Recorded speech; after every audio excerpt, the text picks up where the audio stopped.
le vent hurle sur Sainte-Hélène.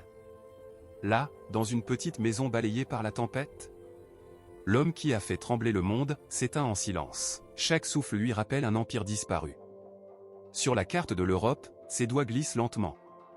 De l'Italie à la Russie, de la gloire à la chute. La lumière du soir caresse son visage pâle. Ce n'est plus l'éclat du conquérant, mais la lueur fragile d'un homme seul. Devant sa porte, 2 grenadiers montent la garde. Leurs cœurs battent au rythme d'un souvenir, celui d'un empire disparu. Sur la table, les symboles d'une vie. Une médaille, une plume, un drapeau froissé. Il effleure ses reliques, comme s'il pouvait encore sentir la gloire. Dans la pénombre, une silhouette. Joséphine. Elle lui sourit, comme autrefois. Une larme roule. Elle n'est plus là, mais son amour, lui, n'est jamais mort. Le docteur s'approche. Il voit la fin venir, mais ne peut rien. L'empereur des batailles est vaincu, par le temps lui-même. Chaque respiration est un combat.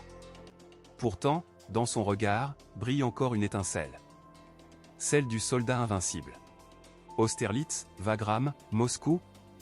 Les cris, les canons, les victoires. Sa mémoire s'enflamme une dernière fois. La gloire repasse comme un rêve. Une simple soupe. Une cuillère tombe. Ce son résonne comme le glas de l'histoire. Il dicte ses dernières volontés. Je meurs prématurément, assassiné par l'oligarchie anglaise et son poison lent.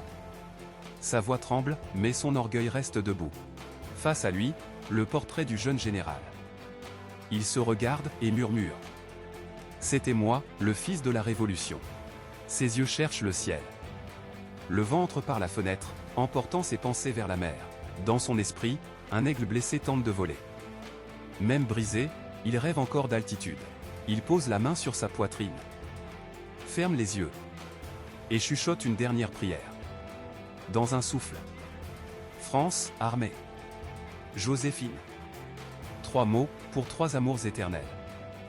Le vent s'arrête. La chambre se fige. Le silence, absolu. La flamme tremble, hésite. Puis s'éteint. Le monde vient de perdre son aigle. Le lendemain, la mer gronde toujours. Mais cette fois, elle chante un requiem. Un cri traverse l'île, l'empereur est mort. À Paris, les tambours battent lentement, comme un cœur en deuil. Dans les rues, on pleure. Pas un roi. Pas un tyran. Mais un rêve, un symbole, une légende. Son empire s'est effondré, mais son mythe, lui, vit dans chaque pierre, chaque livre, chaque cœur français. Au-dessus de la mer, un aigle s'élève dans le ciel. Sa voix résonne à travers les siècles.